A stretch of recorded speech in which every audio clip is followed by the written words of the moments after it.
를 듣고 구원받은 것 같다고 그분도 그렇게 썼더라고요. 그래서 주님께 감사를 드립니다. 예, 저희 계속해서 오늘은 에베소서 3장을 볼 건데요. 이 에베소서 3장을 저희가 13절부터 21절까지 한 절 한 절 좀 빠르게 살펴보려고 합니다. 기도에 대해서 살펴보려고 합니다. 승리하는 기도, 승리를 하게 도와주는 기도, 승리할 수 있는 기도, 이런 주제라고 보시면 됩니다. 에베소서 3장 13절부터 21절인데요. 저희가 예전에도 교회에서 다뤘던 주제입니다. 한 3년 전 정도에 다뤘던 주제예요. 기도에 관한 가장 좋은 본을 볼 수 있는 그러한 본문이라고 보시면 됩니다. 그래서 기도를 어떻게 해야 되는지 잘 모르겠다 이런 분들은요, 이 에베소서를 공부하시면 돼요. 에베소서 1장 또 에베소서 3장에는요, 이 사도 바울의 기도의 본이 나와 있습니다. 어떻게 기도했는지 그 본이 나와 있어요. 에베소서 3장 13절부터 21절까지인데요. 에베소서 3장 13절. 예, 찾으셨으면 제가 읽겠습니다. 13절부터 21절까지 좀 길죠. 바울의 기도문입니다. 바울의 기도의 일부예요. 그러므로 내가 바라노니 너희를 위한 나의 환난들로 인해 너희는 낙심하지 말라. 그것은 너희의 영광이니라. 이런 까닭에 내가 우리 주 예수 그리스도의 아버지 곧 하늘과 땅에 있는 온 가족에게 이름을 주신 분께 무릎을 꿇고 비노니, 기도한다는 거죠. 무릎을 꿇고 아주 간절하게 기도한다는 겁니다. 하나님 아버지께 기도하는 거죠. 기도는 그분께서 자신의 영광의 풍성함에 따라, 지금 자기가 어떤 기도했는지 그 기도 내용을 알려주는 거예요.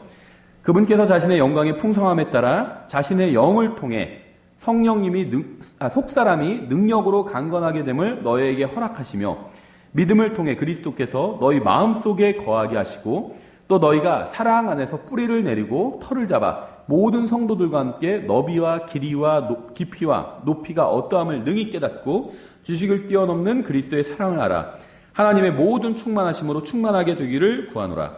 이제 우리 안에서 일하는 권능에 따라 우리가 구하거나 생각하는 모든 것 이상으로 심히 넘치도록 능히 행하실 분에게, 곧 그분에게 영광이 그리스도 예수님을 통해 교회 안에서 모든 시대에 걸쳐 끝없는 세상까지 있기를 원하노라. 아멘. 아주 좋은 본을 보여줬는데요. 저희가 한 절 한 절 살펴보도록 하겠습니다. 잠깐 기도하겠습니다. 하나님 아버지, 저희를 구원해 주시고 또 저희가 어떻게 기도해야 되는지 또 이런 좋은 본을 남겨주셔서 감사드립니다. 저희가 주님이 원하시는 기도를 하고 또 응답받는 주님의 자녀들이 될 수 있도록 도와주시기 원합니다. 예수님의 이름으로 기도드렸습니다. 아멘. 예, 이 기도는요, 그리스도인의 기도가 무엇인지 보여주는 아주 모범적인 기도입니다. 이 말처럼 똑같이 이렇게 기도해라 이런 말은 아니에요. 다만 사도 바울이 정말 우리가 사도 바울을 위대한 그리스도인이라고, 가장 훌륭한 그리스도인, 가장 정말 정상적인 그리스도인, 가장 본의 되는 그리스도인이라고 이야기할 수 있잖아요, 바울을. 그래서 가장 그 훌륭한 그리스도인이 한 기도를 통해서 저희가 어떻게 기도해야 되는지 배울 수 있다는 거죠. 예. 이 기도를 통해서요, 신약 성경에 나오는 기도는 자신을 위해서 무엇인가를 구하지 않는다는 사실을 볼 수 있어요. 그러니까 제가 자신을 위해서 무엇인가를 구하는 기도는 다 잘못됐다 이런 말을 하는 건 아닙니다. 전 그런 말을 한 적이 없어요. 이 기도엔 그런 게 나오지 않는다는 겁니다. 팩트를 말씀드리는 거예요. 자신을 위해서 간구하는 기도는 다 잘못됐다. 전 그런 얘기하는 게 아닙니다. 간구할 수 있어요. 이 기도는 그게 없다는 겁니다. 아주 좋은 본을 보여주고 있는데 그게 없다는 거예요. 신약 성경에는요, 자신을 위해서 하나님께 무엇인가를 해달라고 구하는 기도가 거의 없어요. 전혀 없다고 말을 못해요. 왜냐하면 사도 바울이 기도한 적이 있죠. 3번 구했습니다. 자기를 위해서, 자기 건강을 위해서 기도한 거예요. 나쁜 의도로 기도한 것도 아닙니다. 그렇죠. 잘은 모르지만 아마도 눈이 좋지 않았던 것 같아요. 그래서 두 눈이 멀쩡히 좋으면 복음 전하고 할 말씀 가르치기가 더 좋잖아요. 저는 사도 바울이 아주 좋은 의도로 기도했을 거라고 생각을 합니다. 하나님께서는 응답해 주지 않으셨어요. 3번이나 구했는데 응답해 주지 않으셨습니다. 그 대신 그러니까는 응답은 해주셨어요, 사실. 정확히 말하면. 사도 바울이 원하는 답을 주지 않으셨던 거죠. 고쳐달라고 했는데 고쳐주지 않겠다, 이렇게 얘기하시면서 그 이유를 말씀하셨죠. 왜냐하면 사도 바울에게 필요한 건요, 잘 보이는 눈도 물론 필요했을 수 있지만, 만약에 고르라면 잘 보이는 눈과 하나님의 능력 중에 뭐가 더 필요했을까요? 하나님의 능력이었겠죠. 근데 하나님의 능력은요, 약한 데서 더 온전하게 드러납니다. 사실 사람은 다 약해요. 문제는 자기가 똑똑하고 강하다고 생각하는 사람들이 있어요. 하나님께서 일하시는 걸 막습니다. 일하시라고 하는데, 하나님 계세요. 제가 얼마나 똑똑한데요. 제가 하는 거 잘 보세요. 이런 사람들이 있다는 거예요. 그러면요, 하나님께서 일하실 수가 없어요. 하나님은요, 아주, 하나님 자신도 친절하고 신사적인 분이고요. 또 신사적으로 일하시는 분입니다. 강제로 하지 않으신다는 거예요. 주님은 이 세상에서 가장 강하신 분이죠. 못 열 문이 없습니다, 주님은. 뚫지 못할 문이 없어요. 근데 주님은요, 강제로 뚫고 들어가시는 것이 아니라 노크하시는 분이에요. 똑똑똑똑 노크하십니다. 문을 열라고. 그렇죠. 쾅쾅쾅쾅 두드린다고 돼 있지 않아요. 문 열어! 하면서 막 두드리는 사람도 있잖아요. 그게 아니라 노크하신다는 거예요. 그 문을 열면 들어가서 함께 교제를 나누시죠. 친절하신 분이고요. 신사적인 분이세요. 그래서 사람이 원하지 않으면요, 그 사람을 통해서 일하지 않으십니다. 가끔 목사님들 중에요, 그렇게 얘기하시는 분들이 있어요. 자기는 너무 하기 싫은데 하나님께서 자기를 강제로 일을 시켜서 자기는 할 수 없이 하나님 위해서 일한다고. 자기 막 하기 싫은데도 억지로 하나님께서 자기를 일하게 하신다고. 그건 거짓말이에요. 하나님께서는 그렇게 일하시는 분이 아닙니다. 그 사람이 없어서 절절 매시는 분이 아니에요. 생각해 보세요. 이 세상에 아무리 뛰어난 사람이 있다 할지라도 그 사람이 없으면 하나님께서 일을 못 하실까요? 저한테 막 부탁하실까요? 제발 네가 나를 위해서 사역해줘라 막 하면서 부탁하실까요? 아니에요. 제가 없어도요, 하나님께서는요, 다른 사람 통해서 일하실 수 있습니다. 제가 주님의 일에 참여하는 게 그게 영광이죠. 저는 기뻐요. 제가 하나님 말씀을 선포하고 가르칠 수 있다는 게 기쁩니다. 그래서 주님께서 저에게 능력을 더 주셔서 제가 더 잘했으면 좋겠어요. 그리고 주님께서 여기서 저를 쫓아내지 않으셨으면 좋겠습니다. 저는 이게 기뻐요. 하나님 말씀 가르치는 게 기쁩니다. 억지로 제가 싫은데 억지로 하지 않는 거예요. 싫은데 억지로 하는 분은요, 다른 일을 하면 됩니다. 자기 하고 싶은 일을 하면 돼요. 우리 요즘 레위기 공부하는데요, 레위기에서도 22장에서 그 섬김의 원칙이 나오거든요. 하나님께 섬기려거든, 그러니까 헌물을 드리려거든 자원해서 드리라고 합니다. 드리기 싫은 사람 드리지 말라는 거예요. 자원하는 헌물은. 안 드려도 됩니다. 아니, 뭐가 부족해서 받으시는 분이 아니거든요. 그래서 섬기려거든 자원해서 섬기라는 게 섬김의 첫 번째 원칙이고요. 두 번째 원칙은, 근데 이왕 섬기려고 자원해서 섬기는 건데, 섬기는 건, 섬기는 사람은 반드시 가장 좋은 걸 드리라고 말씀합니다. 이왕 버릴 거, 이런 거 하나님께 드리지 말라는 거예요. 그런 거 아예 안 드려도 된다는 겁니다. 아까우면 드리지 말라는 거예요. 버릴 거 드리면서 생색내지 말라는 겁니다. 자유롭게 섬기되 섬기려는 사람은 가장 좋은 걸 드리라는 거예요. 그게 레위기 22장에 나오는 섬김의 원칙이에요. 우리가 영적으로도 충분히 적용할 수 있겠죠. 스펄전도 이런 얘기를 했어요. 다른 직업으로 만족할 수 있는 사람은 목회하지 마라, 이런 얘기를 하거든요. 그거 하라는 거예요. 나는 왕으로 만족할 수 있다. 그럼 그런 거 하라는 겁니다. 자기가 잘할 수 있는 거 하라는 거예요. 이 세상 왕이 되고 싶다. 그럼 목회하지 말라는 겁니다. 난 이 세상 왕보다 난 하나님 말씀을 선포하는 목사가 되고 싶다. 그런 사람만 목회하라는 거예요. 스펄전 그 목회자 후보생들에게 그 책에서 그런 얘기가 나와요. 예, 하나님은요, 우리에게 필요한 것, 사역자들에게 필요한 것은 하나님의 영광이에요. 하나님의 능력입니다. 하나님의 능력으로 일할 수 있는 겁니다. 근데 하나님의 능력은요, 약한 데서 온전해져요. 약하기만 하면 다 하나님께 쓰임받을 수 있냐? 그건 아니에요. 약하지만 내가 쓰임받고자 합니다. 하나님 저를 써주십시오. 제가 하나님 일을 하고 싶습니다. 하나님 그 사람 쓰시는 거예요. 근데 그 사람이 약해요. 그건 상관없다는 겁니다. 오히려 더 좋다는 겁니다. 하나님은. 더 좋아요, 하나님은. 하나님의 능력이 더 드러날 수 있기 때문에. 사도 바울에게 그 응답을 주신 거예요. 눈을 고쳐주고 더 강한 허리를 주시고 강한 육체를 주신다면 사도 바울이 하나님을 의지하지 않을 수도 있잖아요. 약하니까 더 하나님을 의지하게 되는 겁니다. 그렇죠. 우리 사업이 잘할 때 사업이 잘 될 때 하나님 부르나요? 아니면 사업이 잘 안 될 때 하나님 부르짖나요? 더 안 될 때 부르짖어요. 더 하나님을 의지하게 된다는 거죠. 하나님께서 더 일하실 수가 있다는 겁니다. 예, 그래서 사도 바울이 자기 병을 고쳐달라고 3번을 구했는데 하나님께서 거절하셨습니다. 응답해 주신 거죠. 노라고 응답해 주신 거예요. 그러면서 그 이유도 말씀해 주신 거죠. 약한 데서 하나님의 능력이 더 잘 드러날 수 있기 때문에. 그러니까 사도 바울이요, 만족했어요. 그 응답에. 그래서 더 이상 병을 고쳐달라고 구하지 않았습니다. 그렇죠. 하나님의 의도를 알았기 때문에. 하나님께서 왜 자기에게 약한 육체를 주셨는지 그 의도를 간파한 거예요. 그렇죠. 우리도 그걸 간파해야 돼요. 왜 내 육체는 더 약한지. 그렇죠.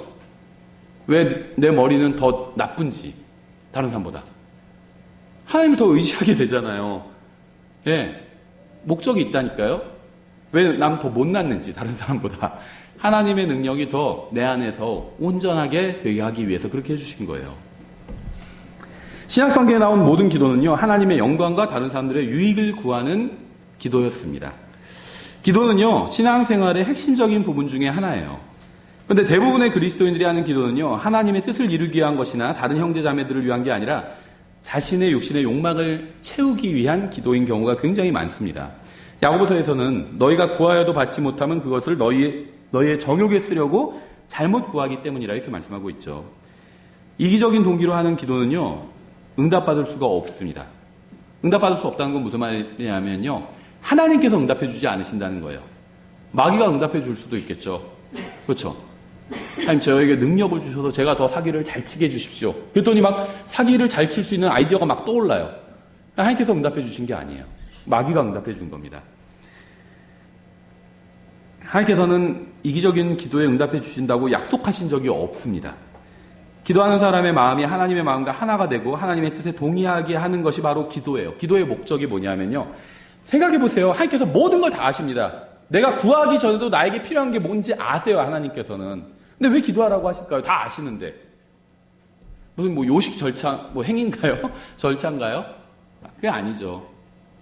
기도를 통해서요, 하나님의 마음과 나의 마음이 일치하게 될 수 있는 겁니다. 바른 기도를 하면. 그래서 하나님께서 기도하라고 하시는 거예요. 제가 그렇게 말씀드렸죠. 교회에서 아니면 밖에서도 내가 정말 싫어하는 사람이 있어요.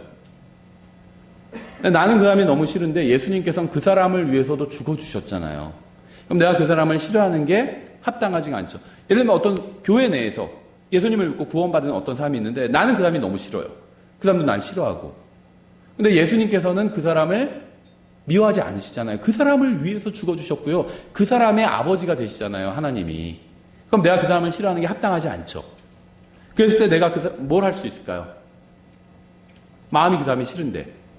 현실적으로 할 수 있는 건요, 그 사람을 위해서 기도하는 겁니다. 기도해요, 하나님께. 그럼 내 마음이 바뀌게 됩니다. 그 사람 좋아하게 돼요. 그래서 기도는요, 기도하는 사람의 마음을 바꾸는 겁니다. 하나님의 마음을 바꾸는 게 기도가 아니라 나의 마음을 바꾸는 거예요. 나의 마음을. 하나님의 뜻을 바꾸는 게 기도가 아니라 나의 뜻을 바꾸는 게 기도예요. 기도를 통해서 바뀔 수 있어요. 이 세상에서 하나님의 뜻이 이루어지기를 구하는 것이 바로 기도입니다. 하나님의 뜻이 자신을 통해서 이루어지기를 구하는 것이 바로 기도예요. 하나님의 뜻이 이 세상에서 다 이루어졌으면 좋겠다. 그런데 특히 나를 통해서 이루어졌으면 좋겠다. 이렇게 구하는 것이 기도입니다. 예수님께서 하신 기도를 생각해 본다면요, 기도가 무엇인지 알 수 있어요. 불행하게도 오늘날 많은 그리스도인들이요, 많은 하나님의 자녀들이 하는 기도가 믿음의 부족으로 인해서 응답받지 못하고 있습니다. 믿음의 부족이란 건요, 하나님의 말씀대로 하지 않았다는 거예요. 제가 항상 믿음이라는 거는 자기가 막 원하는 게 믿음이 아니라고 그랬죠. 제가 부자가 될 줄로 믿습니다. 이건 믿음이 아니에요. 성경에 그런 말이 없잖아요. 그건 오히려 불신입니다. 불신이에요. 성경에 없는 걸 믿는 거는 불신이에요. 그렇죠? 예를 들면 부처님을 통해서도 구원받을 수 있다. 이런 말은 성경에 없죠. 근데 그렇게 믿어요. 그건 불신이죠. 누가 부처님을 통해서도 구원받을 수 있어요. 이렇게 얘기하면 우린 그 사람을 불신자라고 부르잖아요. 성경에 없는 거를 믿는 거는 불신입니다. 성경에 있는 걸 믿어야 그게 믿음이에요. 그렇죠? 예수님께서는 절대 다시 오시지 않을 걸 믿습니다. 이거는 불신이에요. 오신다고 했는데 오신다고 믿어야지 그게 믿음이지, 안 오신다고 믿는다는 건 불신이라는 거죠. 기도가 응답받지 못하는 이유는요, 불신의 기도를 하기 때문이에요. 불신의 기도. 우리는 너무나도 자주 하나님께서 이미 주시겠다고 약속하신 것을 달라고 구하고 있습니다. 하나님께서 성경을 통해서 약속하신 것을 우리는 의심하면서 구하고 있는 거예요. 그런 기도는요, 믿음의 기도가 아니라 불신의 기도입니다. 하나님께서 주시겠다고 약속하신 것을 달라고 기도하는 것은요, 믿음의 기도가 아니에요. 예수님께서는 자신이 세상을 위해서 기도하지 않으신다고 말씀하셨어요. 근데 왜 세상을 위해서 그렇게 기도하고 있는지, 그러니까 기도하라고 하는 건 기도하지 않고 기도하지 말라고 하는 건 기도하고 있는 거예요. 세상을 위해서 자기는 기도하지 않는다고 말씀하셨잖아요. 요한복음 17장에 예수님의 기도가 나오잖아요. 예수님께서요, 자기는 세상을 위해서 기도하지 않으신다고 말씀하셨어요. 왜 이 세상을 위해서 기도하는지 모르겠어요. 저는 우리나라 기독교가요, 이제 우리나라 기독교는 미국 직수입산이에요. 미국에서 하는 거 무조건 따라합니다. 그래서 성경적 기독교인가 이걸 고민하지 않고 미국적 기독교인가 이걸 고민해요. 추수감사절 같은 거 예를 들면 성경에 없잖아요. 미국엔 있죠. 그래서 하는 겁니다. 조찬 기도회 같은 거 성경에 없죠. 미국엔 있죠. 따라하는 거예요. 따라하는 것. 예수님께서도요, 세상을 위해서 기도하지 않으시고 제자들도 마찬가지였어요. 왜 그러셨을까요? 생각해보세요. 예수님께서 세상을 위해서 기도하신 거 한 번이라도 본 적 있나요? 사도 바울이 세상을 위해서 기도한 거, 뭐 국가를 위해서 기도한 거 본 적 있나요? 없죠. 통치자들을 위해서는 기도하라고 그랬어요. 통치자들이 구원받기를 구하는 것이 아니라 그걸 구하는 게 잘못된 건 아닙니다. 근데 이제 그게 아니라 통치자들이 잘 정상적으로 통치해서 그리스도인들이 신앙생활하는데 복음 전하고 이런 생활하는데 방해가 되지 않도록 그걸 구하는 거예요. 세상을 위해서 기도하지 않았습니다. 예수님은. 왜 그럴까요? 세상은 심판할 것일 거거든요. 심판하실 거예요. 성경은 앞으로 미래에는요, 전 세계적인 어려움이 있을 것이라고 말씀하고 있어요. 이걸 성경적인 유어로 한다면 큰 환란이죠. 대환란. 하나님께서 성경을 통해서 미리 말씀하신 일이 일어나지 않게 해달라고 기도할 수는 없습니다. 전 세계적으로 아주 극심한 고통의 시기가 올 거라고 말씀하셨는데 그걸 오지 않게 해주십시오. 이렇게 기도하는 건 믿음의 기도가 아니라는 거죠. 성경은 미래에 적그리스도가 등장해서요, 세계를 통치할 것이라고 말씀하셨습니다. 따라서 적그리스도가 오지 않게 해달라고 기도하고요, 짐승의 표 같은 것도 없게 해달라고 기도하는 것은요, 성경적인 기도는 아니라는 거죠. 신약 성경에 나온 모든 기도는요, 형제 자매들을 위해서 하나님께 간구하는 것으로 가득 차 있습니다. 3장 8절 이렇게 되어 있어요. 그분께서 모든 성도들 중에서 가장 작은 자보다 더 작은 나에게 이 은혜를 주신 것은 헤아릴 수 없는 그리스도의 부요함을 내가 이방인들 가운데 선포하게 하고. 사도 바울은요, 무엇을 보고 있었을까요? 그는 세상을 보고 있었던 게 아니라 헤아릴 수 없는 그리스도의 부요함을 보고 있었습니다. 이걸 봐야 돼요. 항상 그리스도인들이 이걸 봐야 됩니다.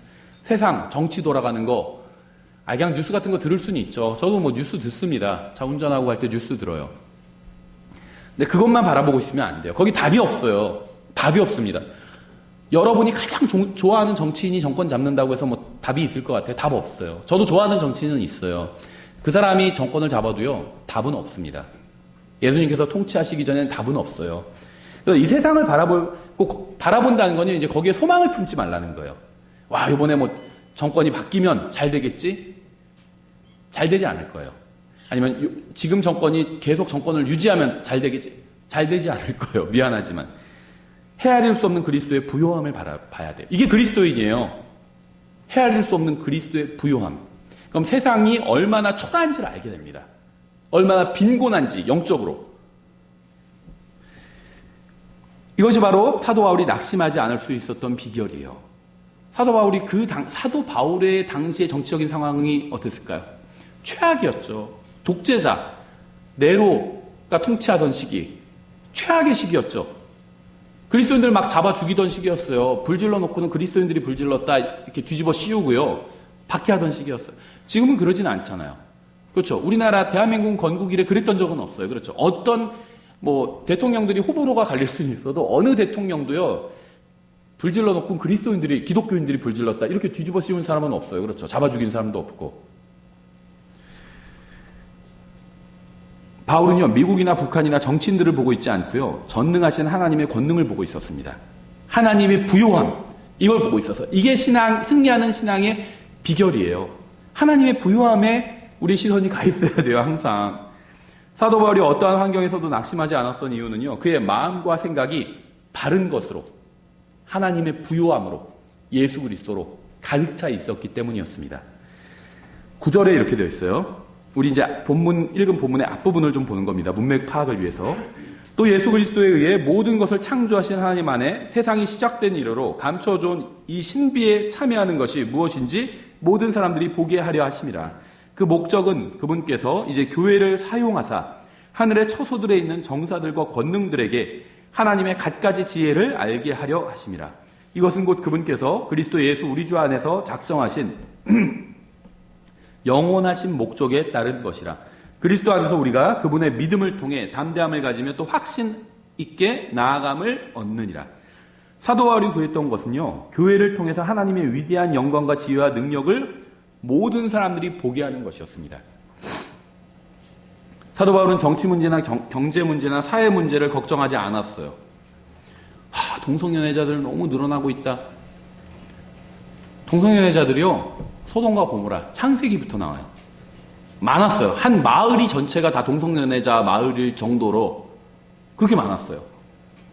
뭐 지금에만 있는 사회 문제가 아니라는 거죠. 그거 걱정할 필요 없어요. 우리가 할 일을 하면 됩니다. 복음 전하면 돼요. 저도 동성연애자 반대합니다. 동성연애 반대해요. 근데 생각해 보세요. 동성연애가 더 악한 죄일까요? 아니면 거짓말이 더 악한 죄일까요? 동성연애가 더 악한 죄라고 하고 싶죠, 기독교인들은. 저는 어떤 게 더 악한 죄인지는 몰라요. 성경에는 안 나오죠. 그런데요, 계시록에서 불호수에 던져지는 사람들을 보면요, 거짓말쟁이들, 동성연애자들 다 똑같이 던져져요. 하나님 앞에서 똑같은 죄입니다. 그냥 어느 정도의 죄냐, 똑같이 지옥에 던져져야 될 만한 죄예요. 동성연애자나 거짓말쟁이나 탐심 있는 자나. 그렇죠? 소돔의 죄의 특징이요, 동성연애만이 아니었어요. 동성연애와 다음에 풍족한 빵으로 인한 게으름이었습니다. 우리는 별로 게으름을 큰 죄라고 생각하지는 않잖아요. 죄긴 죄지만. 왠지 아세요? 우리가 짓는 죄니까 때로는. 하나님 앞에서는 똑같은 죄라는 거예요. 그래서 사회 문제 이런 거에 너무 심각해할 필요가 없다는 겁니다. 그리스도인이 나서야 될 필요도 없어요. 아브라함은 300명 넘는 그 군사가 있었잖아요. 자기 식솔이 있었잖아요. 그 사람들 이끌고 막 데모하지 않았죠. 동성연애자들 물러가라 데모하지 않았어요. 할 필요가 없습니다. 그렇죠, 그런 건. 그리스도인들도 마찬가지예요. 신약성경에 나온 어떤 그리스도인도요, 뭐 사회 문제, 정치 문제, 어떤 문제 갖고 데모한 적이 없습니다. 어디 앞에 몰려가서 데모한 적이 없어요. 그리스도인은 그럴 필요가 없습니다. 그게 나쁜 일이라는 건 아니에요. 어떤 사람들이 악을 행하면 그 앞에서 뭐 데모할 수 있겠죠. 나쁜 일이라는 건 아닌데요. 그리스도인의 사명은 아니라는 겁니다. 그렇죠. 바울은요, 이 세상을 위해서 기도하지 않았습니다. 교회를 위해서 기도했어요. 교회를 위해서.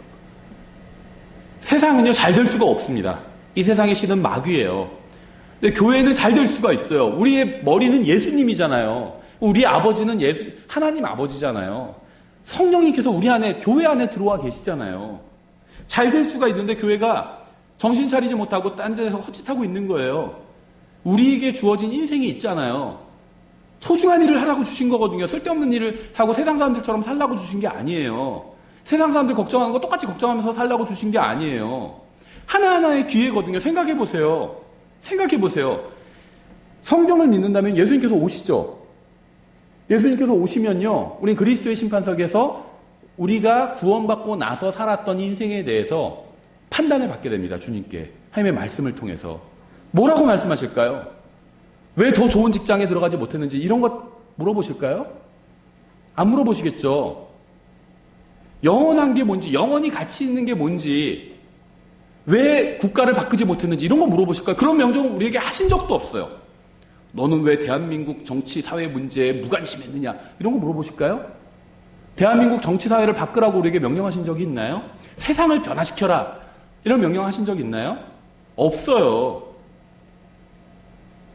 복음을 전하라 이런 명령하신 적 있죠. 왜 복음 전하지 않았는지, 왜 주님을 위해서 살지 않았는지, 왜 쓸데없는 것에 그렇게 시간을 많이 쓰고 신경을 많이 썼는지 그런 건 책망하시겠죠. 기회예요. 하나에 우리 지금 인생이 하루하루로 이루어져 있잖아요. 매일이 기회예요. 주님 앞에서 주님을 섬길 수 있는. 들마다 올라가잖아요. 이제 그런 기회는 닫혀버려요. 영원히 닫혀버려요. 그 기회의 문은.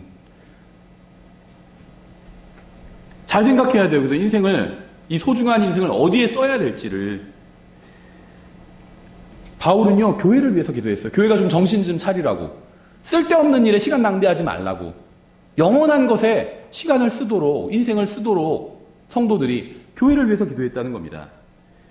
교회가 이 세상에서 바로 서서 복음을 선포하고 예수님을 높이고요, 바른 삶을 살게 해달라고.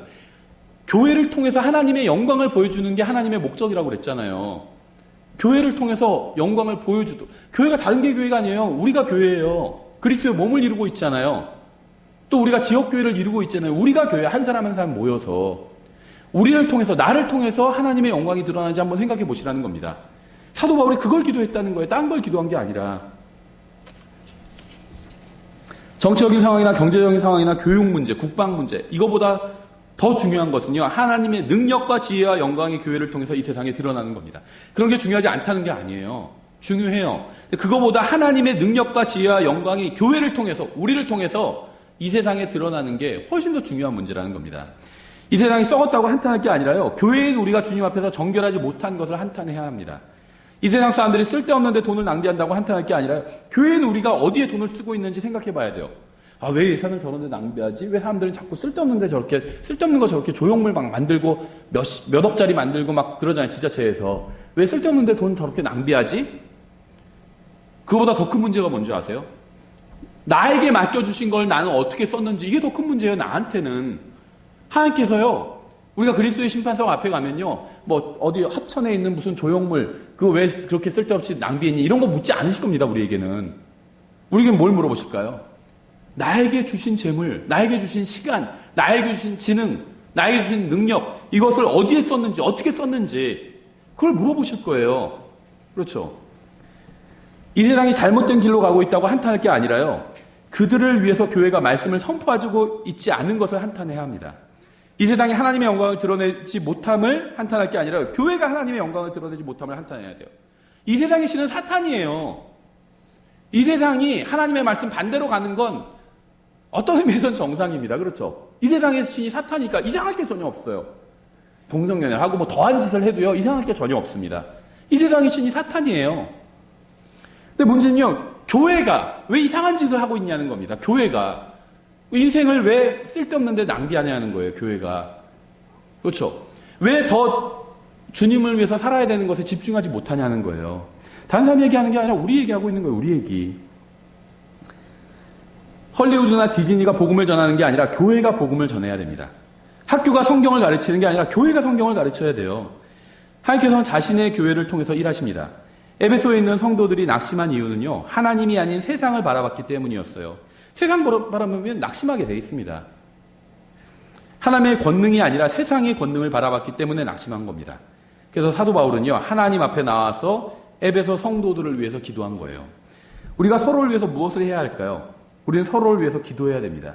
그래야 우리가 이 세상에서 돈이나 악한 사람이나 악한 정부나 마귀로 인해서 낙심하지 않고요, 주님께 영광을 돌려드릴 수 있게 됩니다. 우리가 예수 그리스도를 바라본다면 그러한 것들로 인해서 낙심하지 않게 될 거예요. 우리는 서로를 위해서 기도해야 됩니다. 이 세상 사람들이 가장 큰 관심을 가지는 건 돈이에요. 그렇죠? 항상 돈 얘기합니다. 뭐 유튜브에서도 돈 얘기, 부동산 얘기 이런 거 굉장히 조회수 높아요. 돈이 그들의 하나님이에요. 이 세상 사람들의. 만몬, 그렇죠. 선거에서도요, 자신들이 부자가 되게 해줄 사람 뽑아요. 세상 사람들은 어떻게 하면 더 많은 돈을 벌 수 있을지 고민합니다. 이미 많은 돈을 가지고 있는 사람들은요, 자신들의 돈을 잃지 않을지, 어떻게 하면 잘 지킬 수 있는지, 그거 걱정합니다. 문제는 그리스도인들도 같은 것을 걱정하고 있다는 거예요. 같은 것을. TV는요, 이 세상에서 일어나는 온갖 문제를 보여주죠. 뉴스에서. 세계 곳곳에서 일어나는 전쟁, 기근 이런 거 보여줍니다. 불행한 사실은요, 많은 그리스도인들이 TV나 이상한 동영상, 인터넷 이런 거 보면서요, 근심과 걱정으로 마음을 가득 채운다는 거예요. 예수님께서는 너희는 마음에 근심하지 말라. 하나님을 믿고 또 나를 믿으라. 이렇게 말씀하셨어요. 우리는요, 근심할 게 아무것도 없어요. 무슨 국제 정세, 뭐 북한, 지금 목사님이 그래도 북한의 뭐 정설, 국제 정세를 몰라서 그래요. 걱정할 거 없어요. 걱정하지 말라고 말씀하셨잖아요. 그럼 걱정 안 하면 됩니다. 하나님을 믿고 예수님을 믿으면 돼요. 그럼 걱정할 게 아무것도 없습니다. TV를 통해서 우리의 마음이 세상으로 가득 차게 된다면요, TV를 꺼야 돼요. 생각해 보세요. 뭐 전쟁이 일어나는 거 아닌가, 북한이 어떻게 하는 게 아닌가, 아니면 우리나라가 뭐 공산화되는 거 아닌가, 그런 생각이 왜 들까요? TV나 동영상 같은 거 봐서 드는 거예요. 성경 들면요, 걱정 안 돼요. 걱정 안 됩니다. 공산주의라는 것도 뭐 대단한 게 아니거든요. 이 전체 인류 역사 6,000년이면요, 지금 100년, 마지막 100년에 나타났다가 반짝하고 사라져가고 있어요. 그렇죠? 이게 인간 그 본성과 잘 맞지 않는 거거든요. 공산주의 시스템이란 게. 100년 전에 등장했다가 대부분의 국가에선 사라졌잖아요. 지금 이제 몇 개 국가만 남았어요. 사회주는 좀 다르긴 하죠. 우리의 마음이요, 이 세상에 대한 염려와 걱정으로 가득 찰 때 우리는 하나님 앞으로 나아가야 됩니다. 모든 일에 대한 대답은요, 하나님께 있기 때문이에요. 3장 14절. 이런 까닭에 내가 우리 주 예수 그리스도의 아버지 곧 하늘과 땅에 있는 온 가족에게 이름을 주신 분께 무릎을 꿇고 비노니. 여기는 중요한 사실이 나오는데요. 사도 바울은 하늘에 계신 아버지 하나님께 기도를 했습니다. 우리는 잘 모르는 존재에게 기도하는 것이 아니라 우리의 아버지께 기도하는 거예요. 아버지께. 예수님께서는요, 산상설교에서 너희 중에 누가 자기 아들이 빵을 구하면 그에게 돌을 주겠느냐 이렇게 말씀하셨죠. 빵을 구하는 아들에게 돌을 줄 아버지는 아무도 없어요. 생선을 구하는 아들에게 전갈을 줄 아버지도 아무도 없습니다. 그렇죠? 예수님께서는요, 그런즉 너희가 악할지라도 너희 자녀들에게 좋은 선물들을 줄 알거든. 하물며 하늘에 계신 너희 아버지께서 자기에게 구하는 자들에게 좋은 것들을 얼마나 더 많이 주시겠느냐. 저 악한 사람이에요, 하나님 앞에서. 아이들에겐 좋은 걸 주고 싶어요. 그렇죠? 나쁜 사람들도요, 자기 아이들에겐 다 좋은 거 주고 싶어 합니다. 독재자들도요, 자기 자식들한테 막 좋은 거 다 사줘요. 그렇죠? 하물며 선하신 하나님 아버지께서 얼마나 더 우리에게 좋은 것을 주려고 하시겠느냐는 거예요. 우리가 기도할 때 누구에게 하는 것이 좋은 줄 아세요? 우리가 하나님 아버지께 기도하고 있잖아요. 우리는 사랑이 무엇인지 아시고 어떻게 사랑하시는지 그 방법도 아시는 하나님께 기도하고 있습니다. 하나님께. 그래서 하나님의 이름 중 하나가, 명칭 중 하나가 사랑이에요. 사랑. 그렇죠? 사랑이에요. 하나님의 이름 중 하나가. 하나님은 사랑이시라 이렇게 말씀하고 있잖아요. 여러분은 하나님 아버지께서 여러분에게 가장 좋은 것을 주시는 분이라는 사실을 믿어야 됩니다. 그래야지 마음에 평안이 올 수 있어요. 안심할 수 있고요.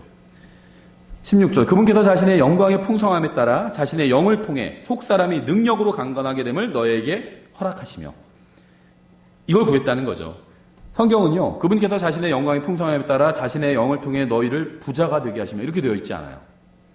너희의 육신을 평안하게 하시며 이렇게 되어 있지도 않습니다. 너희의 정욕을 채워주시며 이렇게 되어 있지도 않아요.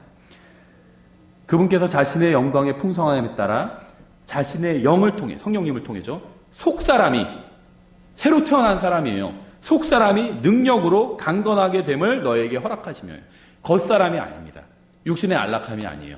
속사람이 능력으로 강건하게 되는 것, 이걸 구했다는 겁니다. 바울은 다른 성도들의 속사람을 위해서 기도했어요. 성령님께서 공급해 주시는 능력으로 다른 성도의 속사람이 강건해져서요, 그가 예수 그리스도를 위해서 살 수 있도록 해달라고 기도한 겁니다. 대부분의 그리스도인들이 하는 기도는요, 육신의 정욕과 안락함을 위한 것이거나 물질적인 것을 구하는 기도입니다. 근데 신약 성경에 나온 모든 기도는요, 영적인 것을 구하는 기도고 속사람이 강건해지기를 구하는 기도예요. 예수님의 기도도요, 결국 이 기도입니다. 우리의 기도가 왜 대부분 응답받지 못할까요? 하나님의 뜻이 이루어지기보다는 육신의 정욕을 위해서 구하는 것이기 때문이에요. 하나님께서는 여러분이 이 세상에서 건강하고 행복하게 잘 사는 걸 바라시는 건 아닙니다. 그런 걸 주실 때도 있어요. 건강을 주실 때도 있고요. 또 풍요를 주실 때도 있습니다. 재물을 주실 때도 있어요. 우리가 누리고 있는 거 다 하나님께서 주신 겁니다. 그렇죠? 하나님께서 간절히 첫 번째로 원하시는 건요, 우리가 이 세상에서 잘 먹고 잘 사는 걸 원하시는 건 아니라는 겁니다. 원하셨다면 그걸 다 주셨겠죠. 그렇죠? 하나님께서는 여러분의 속사람이 더욱 강건해져서 예수 그리스도의 장성한 분량에까지 이르기를 원하신다는 겁니다. 그래서 참된 기쁨과 평안을 얻게 되는 거예요. 주님께서는 여러분이 성령의 열매를 맺기를 원하십니다. 성령의 열매는요, 여러분이 이 세상에서 평안하고 안락하게 사는 것과는 관계가 없어요. 성경의 열매 쭉 읽어보세요. 여러분이 이 세상에서 평안하고 안락하게 사는 것과 별로 관계가 없습니다. 그것은 주님 안에서 누리는 사랑과 기쁨과 평안이에요. 암으로 죽는 가운데서도 기쁨과 사랑과 평안을 잃지 않는 사람이 있습니다. 반대로요, 건강한 몸을 가졌지만 비참하게 사는 사람도 있어요. 한 사람은 암으로 죽어가면서도 기뻐했지만 다른 한 사람은 건강한 몸을 가지고서도 비참하게 살고 있다는 거예요. 한 사람은 속사람이 강건했지만 다른 사람은 속사람이 그렇지 못했기 때문입니다. 17절에 믿음을 통해 그리스도께서 너희 마음속에 거하게 하시고 또 너희가 사랑 안에서 뿌리를 내리고 털을 잡아. 우리는 예수 그리스도께서 우리 안에 거하신다는 사실을 알고 있습니다. 그런데 실제적인 삶에 있어서는요, 전능하신 하나님께서 우리 안에 들어와 거하신다는 사실을 믿지 못하는 것처럼 살아가고 있다는 게 우리의 문제죠. 만약 우리가 매 순간 이러한 사실을 믿으면서 산다면요, 어떠한 유혹이 와도 이겨낼 것이고요, 어떠한 일이 벌어져도 두려워하지 않을 것이고 어떠한 일로도 낙심하지 않을 겁니다. 사도 바울은 그리스도인들이 머리로 아는 것을 마음으로 믿게 해달라고 무릎을 꿇고 간절히 기도한 거예요. 머리로 아는 게 뭘까요? 하나님은 전능하시다는 거죠. 하나님은 나는 예수님을 믿고 하나님의 자녀가 되었다는 거죠. 하나님은 아주 자기 자녀를 사랑하는 아주 좋은 아버지라는 사실을 우리는 머리로 다 알고 있어요. 그렇죠? 문제는 이걸 마음으로 믿어야 된다는 거예요. 마음으로도. 만약 우리가 매 순간 이러한 사실을 믿으면서 매일 산다면 어떠한 유혹이 와도 이겨낼 것이고요. 어떠한 일이 벌어져도 두려워하지 않을 거고요. 어떠한 일로도 낙심하지 않을 겁니다. 사도 바울은 그리스도인들이 머리로 아는 것을 마음으로 믿게 해달라고 간절히 기도했어요. 머리로 아는 것을 실제 생활에서도 누릴 수 있게 해달라고 기도한 겁니다. 그리스도인들이 왜 이 세상에서 일어나는 일로 인해서 두려워하는지 아세요? 자신들의 마음속에 누가 거하는지 모르기 때문이에요. 내 안에 하나님께서 거하신다는 걸 알면요, 두려운 게 없어요. 뭐가 두렵겠어요? 내 안에 하나님께서 거하고 계신데 뭐가 두렵겠어요? 우리 안에 거하시는 분이 누구인지 안다면요, 이 세상에서 일어나는 일로 인해서 낙심할 필요가 전혀 없습니다. 마태복음 6장 25절부터 아주 유명한 구절이죠. 유대인들에게 하시는 말씀이지만요, 하나님의 자녀들에게, 그리스도인들에게 영적으로 적용할 수 있는 아주 좋은 말씀입니다. 6장 25절 이렇게 되어 있어요. 그러므로 내가 너희에게 이르노니 너희 생명을 위해 너희가 무엇을 먹을까 혹은 무엇을 마실까, 너희 몸을 위해 너희가 무엇을 입을까 염려하지 말라. 생명이 음식보다 소중하지 아니하며 몸이 옷보다 소중하지 아니하냐. 공중의 날찐 승들을 보라. 그것들은 씨 뿌리지도 아니하고 거두지도 아니하며 곳간에 모아들이지도 아니하되 너희 하늘 아버지께서 그것들을 먹이시나니 너희는 그것들보다 훨씬 더 낫지 아니하냐. 너희 중에 누가 염려함으로 자기 키에 1규빗을 더할 수 있겠느냐. 또 너희가 어찌하여 옷을 위해 염려하느냐. 들의 백합들이 어떻게 자라는지 깊이 생각해보라. 그것들은 수고도 아니하고 길쌈도 하니 하느니라. 그러나 내가 너희에게 이르노니 자기의 모든 영광 중에 있던 솔로몬도 이것들 중 하나와 같이 차려입지 못하였느니라. 그러므로 오늘 있다가 내일 아궁이에 던져질 들풀도 하나님께서 이렇게 입히시거든. 오 너희 믿음이 적은 자들아, 하물며 너희는 더 잘 입히지 아니하시겠느냐. 그러므로 염려하여 이르기를 우리가 무엇을 먹을까 혹은 우리가 무엇을 마실까 혹은 우리가 무엇을 입을까 하지 말라. 이 모든 것은 이방인들이 구하나니. 그렇죠. 이방인들, 이교도들, 하나님을 모르는 사람들, 이런 거 다 구하고 있습니다. 절간에 가서 막, 그렇죠. 이런 거 구하고 있어요. 뭐 참천배 하고요. 우리 아들 좋은 대학에 들어가게 해주십시오. 그게 결국 뭔가요? 왜 좋은 대학에 들어가려고 하나요? 잘 먹고 잘 살 확률이 높아지는 거잖아요. 그렇죠. 이방인들이 구하는 거래요. 다 그런 것들은. 너희 하늘 아버지께서는 이 모든 것이 너에게 필요한 줄 아시느니라. 그러면 대학 가라고, 뭐 대학도 가지 말라는 건가? 그런 얘기가 아니에요. 필요한 줄 아신대잖아요. 그렇죠. 학교도 가야 되고요.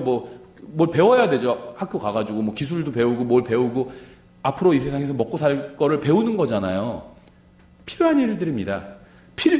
이 모든 것이 필요한 줄 아신다고 그랬잖아요. 이 세상에서 먹고 사는 것들은 하찮은 것이다. 이런 얘기를 하는 건 아닙니다. 필요한 거예요. 먹고 사는 거 없어도 된다. 이런 얘기가 아닙니다. 필요한 거예요. 필요한 줄 아신다고 그랬죠. 구하지 말라는 겁니다. 없어도 된다는 게 아니에요. 돈도 있어야죠. 집도 있어야죠. 살 집이 있어야죠. 그렇죠. 옷도 있어야죠. 먹을 것도 있어야죠. 필요하잖아요. 이런 게 없이 살 수가 없어요. 필요하다는 걸 성경도 인정하고 있어요. 필요한 줄 아신대잖아요. 하나님께서. 구하지 말라는 거예요. 구하지 말라는 거.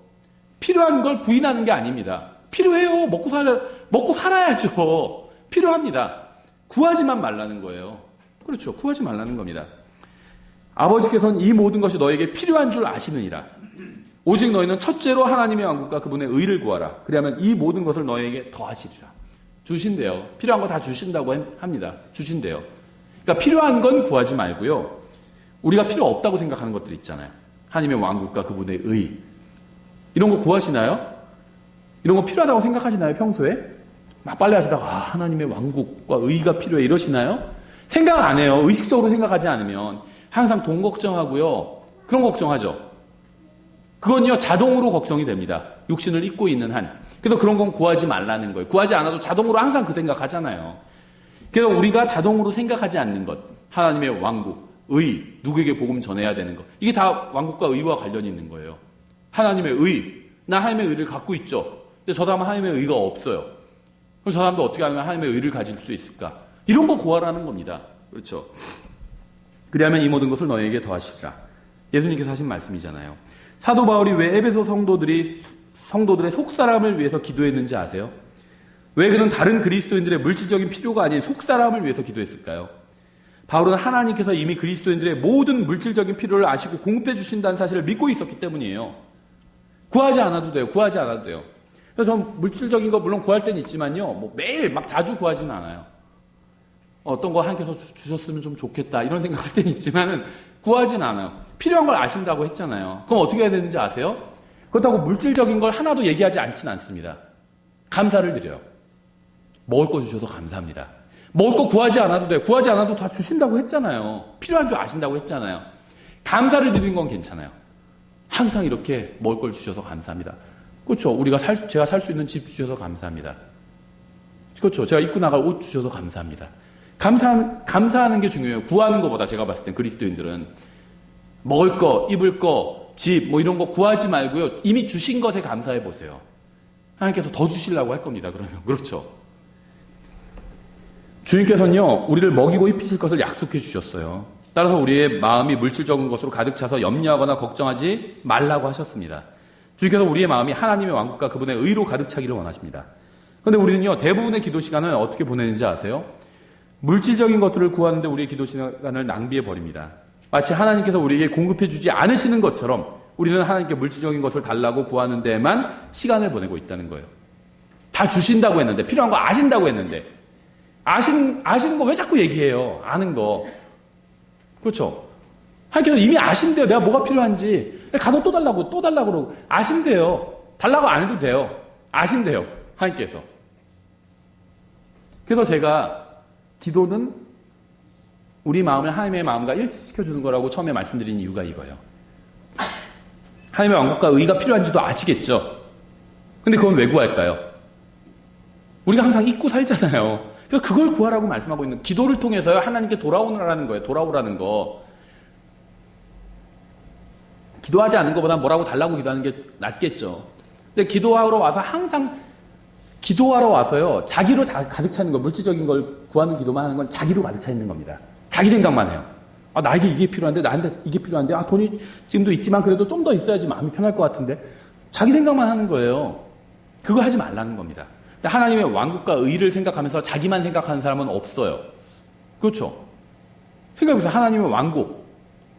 나만 생각할 수가 없어요. 하나님의 왕국 생각하면. 오히려 내가 감사해요. 내가 뭔데 하나님의 왕국에 참여하게 된 자가 된 걸까요? 아무것도 아닌 사람이. 그렇죠? 하나님의 왕국에 참여하게 돼서 그럼 감사가 넘치게 되죠. 다른 사람들도 여기 참여했으면 좋겠다. 또 하나님의 왕국 생각하면 이 세상 것들이 얼마나 하찮게 보여요. 하나님의 왕국에 비하면 아무것도 아니에요. 다 무너져 버릴 거예요. 다 무너져 버릴 거예요. 아무것도 아니에요. 그걸 다니엘서에서는 큰 돌이 와서 이 세상 왕국들을 쳐서 없앤다고 표현하고 있잖아요. 산산조각 나버린다, 이 세상 왕국들이. 하찮은 걸로 여겨져요, 하나님 왕국 생각하면. 하나님의 의 생각하면. 난 불의한 자였잖아요, 하나님 앞에서. 의가 전혀 없었어요. 하나님께 인정받을 만한 의가 없었어요. 근데 내가 예수님을 믿는다는 이유 하나만으로 날 의롭게 여겨주셨잖아요. 자기로 가득 찰 수가 없어요. 하나님 왕국과 의를 생각하면. 그렇죠. 하나님께서 원하시는 대로 마음이 변하게 됩니다. 겸손해지죠. 다른 사람들 생각하게 됩니다. 이 세상에 대해서는 하찮게 보게 돼요. 그렇죠. 사람들을 업신여기라는 게 아니에요. 사람들에 대해서는 불쌍한 마음을 가져야 되죠. 근데 세상 자체에 대해서는 하찮게 여기게 돼요. 누가 뭐 돈 100억, 200억, 1000억 갖고 있다고 해도요. 조금 부럽긴 하지만 하찮게 여기게 돼요. 아니, 주님께서 오시면 아무것도 아니에요, 그걸. 그렇지 않나요? 아무것도 아니에요. 영원한 게 아니에요, 돈은. 영원한 게 아니에요. 그냥 내가 필요한 거 쓸 수 있으면 되는 거예요. 그렇죠? 하찮게 여긴다게 된다는 겁니다. 그래서 왕국과 의를 생각하라는 거예요. 우리 마음을 하나님의 마음과 하나님의 마음처럼 변화시켜 주기 때문이에요. 근데 자기 자신을 위해서만 기도하면요, 기도의 목적이 이루어지지 않아요. 하나님의 마음처럼 변화가 안 됩니다. 자기만 생각하게 되니까. 그렇죠? 믿음을 통해 그리스도께서 너희 마음속에 거하게 하시고 또 너희가 사랑 안에서 뿌리를 내리고 털을 잡아 모든 성도들과 함께 너비와 길이와 깊이와 높이가 어떠함을 능히 깨닫고 지식을 뛰어넘는 그리스도의 사랑을 알아.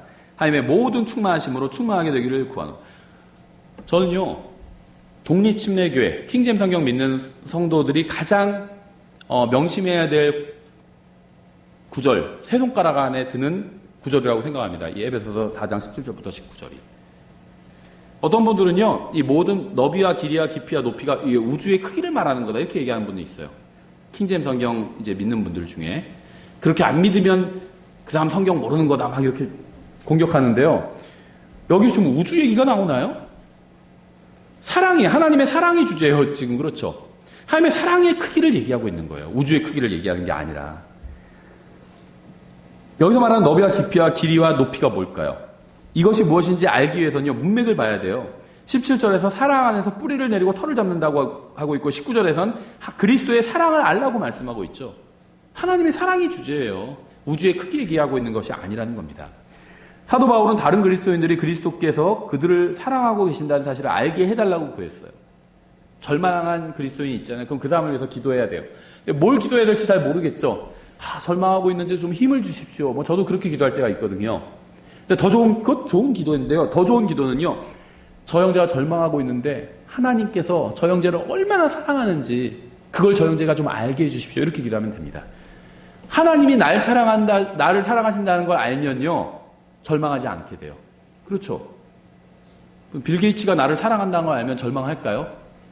절망하지 않아요. 그렇죠. 나를 사랑한다는 걸 내가 알면 그 사람한테 가서 제가 어려운데 돈 좀 주시오. 그러면 줄 거 아니에요. 하나님이 날 사랑한다는 걸 아는 것. 이게 승리하는 그리스도인의 그리스도인의 승리의 출발점이에요.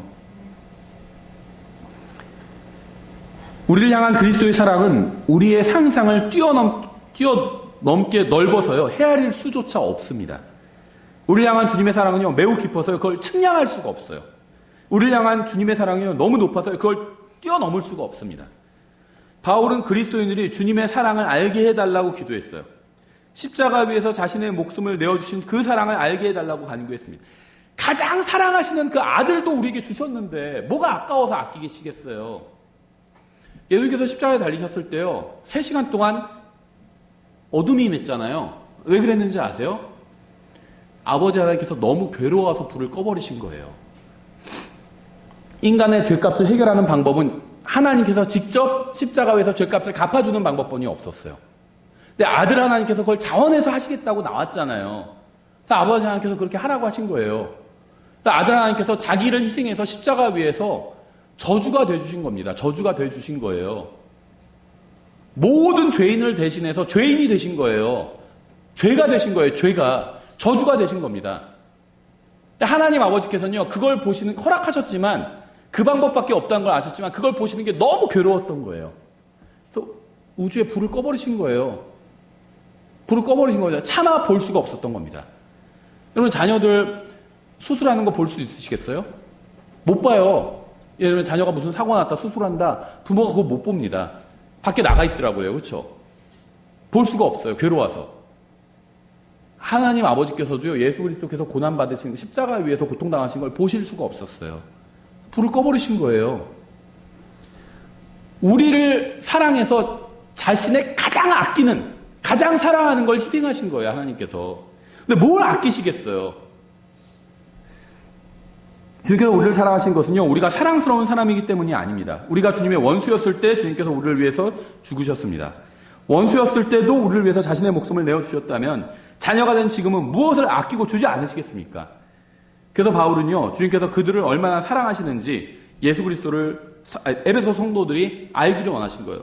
사랑하시는데 왜 좀 많이 주시지 왜 안 주실까? 이렇게 생각하시면 돼요. 구원받고 나서의 삶은요, 일종의 국토 대장정, 순례 이런 거라고 보시면 됩니다. 저는 해본 적은 없는데요. 가끔 국토 대장정 이런 거 하는 아이들 있잖아요. 어떤 내적으로 성장하기 위해서 그런 걸 하겠죠. 극한 상황에서도 이겨내고 내적으로 성장하기 위해서 자녀들을 국토 순례 이런 거 내보내는 거겠죠. 그렇죠? 일반적으로. 우리가 이 세상에서 사는 삶도 그것과 마찬가지라는 겁니다. 주실 수 없어서 미워해서 안 주시는 게 아니라는 겁니다. 평안과 안락함을 주실 거예요. 다. 나중에 주실 겁니다. 근데 일단 이 국토대장정을 마치고 나서, 이 순례의 길을 마치고 나서, 인생이요, 80년, 90년, 100년이에요. 그렇죠? 길지만 아주 긴 건 아닙니다. 적당하게 길어요. 그렇게 생각해요. 저는 지금 인생 한 절반 정도 살았잖아요. 정말 길었다. 이렇게 생각 안 들어요. 순식간에 지나갔다. 이렇게 생각 듭니다. 순식간에 지나가겠다고 생각들. 제 육체가 늙어가는 만큼 정신은 못 따라잡았어요. 아직도 정신은 한 20대에 머물러 있어요. 네. 경조 형제 보면 친구 같아요. 네. 거울을 보면 아니란 걸 알지만 친구 같아요. 무슨 내가 훨씬 더 어른이고 이런 생각이 별로 안 들어요. 육체는 늙었는데 정신이 성장하지 못한 거 20대 초반에 머물러 있는 거예요. 금방 지나갔어요. 앞으로도의 40년도 금방 지나갈 거라고 생각해요, 저는. 그렇죠? 여든 되신 분들한테 이렇게 물어보세요. 인생 참 길었죠? 이러면 금방 지나갔다고 하실 거예요. 금방 지나갔다고. 순례의 길이에요. 순례의 길에 좀 부족해도 괜찮아요. 그렇죠? 부족해도 괜찮아요. 하나님께서 그냥 부족해도 괜찮다고 보시는 겁니다. 순례의 길. 영원히 함께 행복하게 사실 거예요. 이 세상에서 80년, 90년, 100년의 순례의 길은요, 부족해도 괜찮다고 보신 겁니다. 그렇죠? 순례의 길 가는데 좀 부족하면 어때요? 티셔츠에 빵꾸 좀 나면 어때요? 순례의 길 가는데. 상관없다는 겁니다. 너무 안달할 게 없다는 거예요. 이 세상의 삶을 가지고. 그렇죠? 17절에서는요, 사랑 안에서 뿌리를 내리고 털을 잡으라고 말씀하십니다. 그러면 이 세상에서 낙심하지 않게 되고 좌절하거나 실망하지 않게 된다는 거예요. 이 세상에서 쓰러지지 않고 무너지지 않고 좌초되지 않기 위해서는요, 우리가 그리스도의 사랑 안에서 뿌리를 내리고 털을 잡아야 됩니다. 하나님께서 우리의 혼을 얼마나 사랑하시는지 확실히 알게 되면요, 우리는 그 무엇도 두려워하지 않을 것이고요, 아무것도 염려하지 않게 된다는 거예요. 우리가 그리스도의 사랑에 뿌리를 내린다면 어떤 일이 일어나도요, 낙심하거나 좌절하지 않게 됩니다. 시편 기자는요, 하나님의 말씀을 묵상하고 그 말씀을 기뻐하는 사람은 물가에 심은 나무 같다고 고백하고 있죠. 시편 1편에서.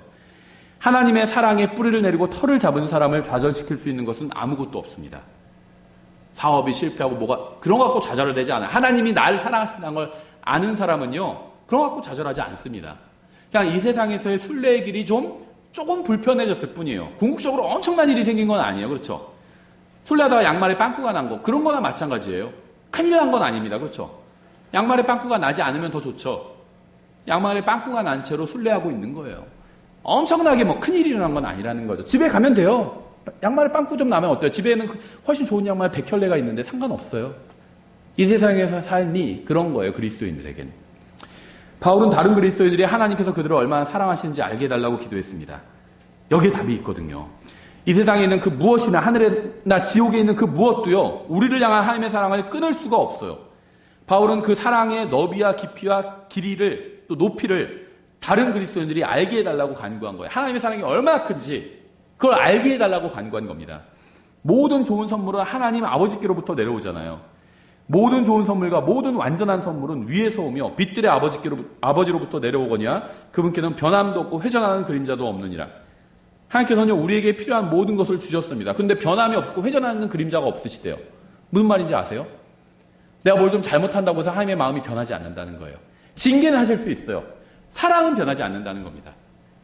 아이들 키워보신 분들 아실 거예요. 아이들이 뭐 잘못한다고 해서 사랑이 변하지는 않아요. 근데 징계는 할 수 있죠. 하나님께서 세상을 이처럼 사랑하사 자신의 독생자를 주셨으니 이것은 누구든지 그를 믿는 자는 멸망하지 않고 영존하는 생명을 얻게 하려 하심이라. 하나님께서 자신의 독생자를 세상에 보내사 우리가 그분을 통해 살게 하셨은즉 이것 안에서 하나님의 사랑이 우리를 향해 나타났느니라. 우리는 이러한 구절을 머리로 알 수도 있고 인용할 수도 있지만 우리의 삶에는 전혀 적용하지 못할 수도 있습니다. 사도 바울이 기도했던 게 무엇일까요? 지식을 뛰어넘는 그리스도의 사랑을 알아 하나님의 모든 충만하심으로 충만하게 되기를 구하노라. 우리가 이러한 것을요, 단순히 머리로만 아는 것이 아니라 지식을 완전히 뛰어넘는 하나님의 사랑 안에서 뿌리를 내리고 털을 잡아 열매를 맺는 겁니다. 단지 아는 것으로 그치는 것은 아무런 소용이 없어요. 그리스도의 사랑이 우리의 삶을 통해서 나타나야 됩니다. 우리에게 필요한 것은요, 사랑에 대해서 수많은 구절을 찾아줄 수 있는 사람이 아니라 삶을 통해서 예수 그리스도의 사랑을 보여줄 수 있는 사람이에요. 그리고 우리가 그런 사람이 돼야 돼요. 예수님께서 사랑하셨던 것처럼 사랑할 수 있다면 그것으로 충분한 겁니다. 사도 바울이 에베소 성도들이 물질적으로 더 풍성해지기를 구하지도 않았고요. 바울은 그들의 육신이 평안해지기를 구하지도 않았습니다. 예수 그리스도의 사랑이 에베소에 있는 모든 성도들의 삶을 통해서 드러나게 해달라고 간구했어요. 그들이 주님의 사랑을 머리로만 아는 것이 아니라 마음으로 알게 해달라고 구했습니다. 주님께서 그들을 얼마나 사랑하셨는지 마음으로 알게 해달라고 간구한 거예요. 왜냐하면 모든 지식을 초월하는 그리스도의 사랑이 우리의 삶을 주관하게 되면요, 우리는 최고의 부모가 되고 최고의 남편이 되고 최고의 아내가 되고 최고의 자녀가 되고 최고의 교회 성도가 되고 최고의 시민이 되기 때문입니다. 우리는 에베소서 3장을 통해서요, 형제들을 위해서 기도해야 된다는 사실을 배웠습니다. 그들의 눈이 열려서 이 세상의 권능이 아닌 하나님의 권능을 볼 수 있게 해달라고 기도해야 함도 배웠습니다. 이 세상의 권능은요, 일시적이고 제한적인 거예요. 그거 갖고 막 너무 안달할 필요 없어요. 내가 좋아하는 정치인이 권세를 잡았다고 해서 막 너무 좋아할 필요도 없고요. 내가 싫어하는 정치인이 권세를 잡았다고 해서 막 너무 안달할 필요도 없어요. 그 사람 그거 100년 만년 누리는 게 아니에요. 나중에 뺏길 겁니다. 그 권세를. 유한해요. 제한적이고. 그래서 그런 거에 너무 막 좋아하거나 슬퍼할 필요가 없다는 겁니다. 하나님의 권능을 볼 수 있으면 돼요. 하나님의 권능. 다른 성도들의 관심이 이 세상과 물질적인 것들과 겉사람이 아닌 속사람에 있게 해달라고 기도해야 함을 배웠습니다. 에베소서 3장을 통해서. 다른 사람을 위해서 뭘 기도해야 되는지 알 수 있겠죠. 그 사람의 속사람이 강건해지기를 기도해야 돼요. 예수 그리스도의 사랑이 다른 형제의 삶을 주관하게 해주셔서 그들이 이 세상을 살아갈 때 마치 예수님께서 이 세상을 사셨던 것처럼 살게 해달라고 간구해야 돼요. 병든 사람을 치료해달라고 기도하는 것은 잘못된 것이 절대 아닙니다. 다른 형제가 직장을 찾을 수 있게 해달라고 기도하는 것도 잘못된 기도가 아닙니다. 저는 그러한 것이 잘못된 기도라고 말한 적이 없습니다. 제가 말하고 싶은 것은요, 하나님께서 약속하신 것만이 우리가 확신을 가지고 구할 수 있는 것이라는 사실이에요. 우리의 속사람이 강건해지는 것은요, 하나님의 뜻에 맞는 기도입니다. 이러한 것을 구하면 반드시 응답받게 돼요. 그럼 왜 내 속사람이 이렇게 강하지 않은지 알 수 있겠죠. 구하지 않았기 때문이에요. 왜 나는 영적으로 더 많이 성장하지 못했을까? 그 이유를 어렵지 않게 알 수 있죠. 내가 구하지 않았기 때문이에요. 다른 것만 구했기 때문입니다. 다른 것만. 우리의 삶을 통해서 하나님의 사랑을 드러낼 수 있게 해달라고 기도하는 것은요, 하나님의 뜻에 맞는 기도고 응답이 약속된 기도입니다. 모든 것을 창조하시고 모든 것을 심판하시며 모든 것을 존재하게 하시는 위대하신 하나님께서 계십니다. 우리는 예수 그리스도를 통해서 그분 앞에 나올 수 있는 특권을 받았어요. 모든 걸 창조하신 위대하신 하나님 앞에 나아갈 수 있는 허락을 받았다는 거예요. 영원하신 분 앞에서 우리가 구하고 있는 것이 무엇인지 생각해 봐야 돼요. 그렇죠. 빌 게이츠가 3가지 소원을 들어주겠다 그러는데 하더니 떡볶이 사주시고요, 10,000원만 빌려주시고, 이런 거 소원 얘기하면 바보라고 하겠죠. 무시하는 거예요. 또 빌 게이츠를. 그렇죠. 소원 들어준다고 그러면 한 100억 정도 주세요, 뭐 이 정도를 해야지 맞는 거잖아요. 그 사람 레벨에. 떡볶이 한번 사주시고요, 뭐 이런 거 소원 얘기하면은 짜장면 사주시고요, 5,000원만 빌려주시고요, 이런 얘기하는 거나 마찬가지예요. 모든 걸 창조하신 영원하신 하나님이에요. 그분 앞에 나와서 구할 수 있게 특권을 허락해 주신 겁니다. 근데 거기 가서요, 우리 집값 좀 오르게 해주시고요, 뭐 좀 해주시고요, 이런 거 구하고 있는 거예요. 잘 생각해 보셔야 돼요. 온 세상을 창조하신 영원하신 하나님, 그분보다 더 위대한 존재는 없습니다. 그분 앞에 나아가서 구할 수 있는 특권을 주셨어요. 매일 나와도 된대요. 매 순간 생각으로 나가도 된대요. 근데 그분 앞에 나가서 내가 뭘 구할지 생각해 보시라는 겁니다. 영원히 가치 있는 것이 무엇인지 생각해 보시라는 거예요. 무엇이 진짜 중요한 것인지, 영원히 중요한 것이 무엇인지 생각해 보시라는 거예요. 우리가 그리스도의 심판에 올라가면 이제 이렇게 구하지도 못하잖아요. 다른 형제 자매의 속사람이 강건해지게 해달라고 우리가 서로를 위해서 이렇게 간구한다면요, 우리 교회는 엄청난 일이 일어날 겁니다. 승리를 위한 기도는요, 주님께서 보여주신 본을 따라서 기도하는 거예요. 사도 바울이 에베소서 3장을 통해서 보여준 본을 따라서 기도한다면요, 우리 각 사람이 승리하게 되고 우리가 함께 모인 교회도 승리하는 교회가 될 겁니다. 새해가 밝았죠. 벌써 3주나 지났어요. 우리 모두 승리하는 기도를 올 한 해 하게 되었으면 합니다. 기도하겠습니다. 하나님 아버지, 저희가 위대하신 하나님 앞에 나아갈 수 있도록 특권을 허락해 주셔서 감사드립니다. 저희가 정말 주님의 그 부요함을 바라보면서 살 수 있도록 도와주시기 원합니다. 영혼을 바라보면서 살 수 있도록 저희의 눈과 마음을 열어주시기 원합니다. 저희가 하나님 앞에 나아가서 정말 아버지라고 부르실 수 있는 특권을 허락해 주셔서 감사드립니다. 저희가 정말 주님께서 원하시는 것을 구하고 정말 주님께서 원하시는 삶을 살다가 주님을 만날 수 있도록 도와주시기 원합니다. 예수님의 이름으로 기도드렸습니다. 아멘. 예, 기도하시겠습니다.